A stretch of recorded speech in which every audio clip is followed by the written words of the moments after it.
Joining us now is Democratic member of the House Judiciary Committee, California Congressman Ted Lieu. Congressman, thanks for being with us. What questions does your committee want answered exactly? Thank you, Anderson. Let me first say my heart goes out to the first responders and victims of the mass shooting in Aurora, Illinois today. Regarding your question, the Judiciary Committee is going to do an investigation of Donald Trump's authoritarian power grab.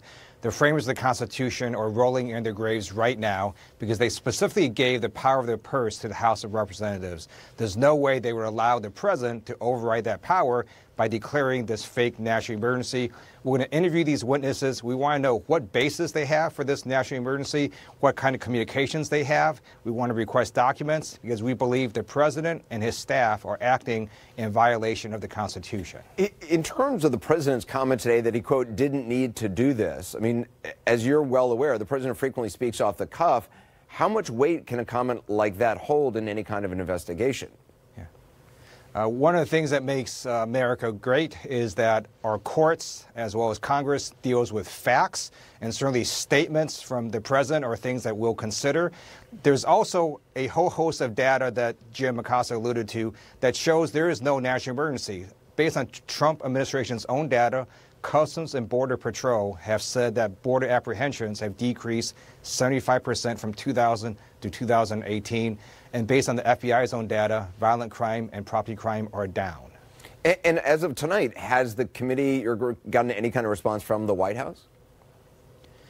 Not to my knowledge. The letter only went out today because he only declared the national emergency today. But I want to make an additional point. Even if Donald Trump gets through the obstacle of the courts, he still has to raid pots of money from certain accounts, the biggest of which is military construction that helps military families.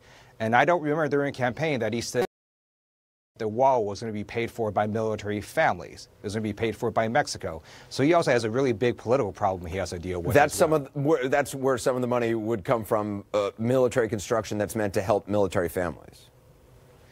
That's correct. Based on the public reporting, there's going to be military construction funds that are raided, as well as funds that are for counter-narcotics, which is also really quite stupid because when you look at the data, according to Department of Homeland Security, 80 to 90% of illegal drugs come through our legal ports of entry, and these counter-narcotics operations do the rest. So to really take money from that is really not a wise thing when you're trying to build a wall that's not going to help solve this problem. You know, some Republicans have said, and they've said it on this show, even just last night, that, look, other presidents have declared national emergencies for things that, somebody used the example of a situation in Burundi that President Obama declared a national emergency for, essentially saying, you know, other presidents have done this. Why is this any different?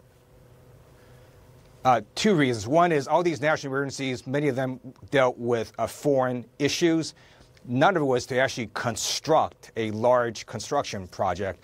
Second, Congress just handed him a bill where we specifically rejected billions of dollars more for building the wall. I don't see how the courts are going to be able to say that somehow Congress intended through a national emergency statute to let him do this and around the Constitution. So that's why I think it's going to fail. But let's say he wins in court.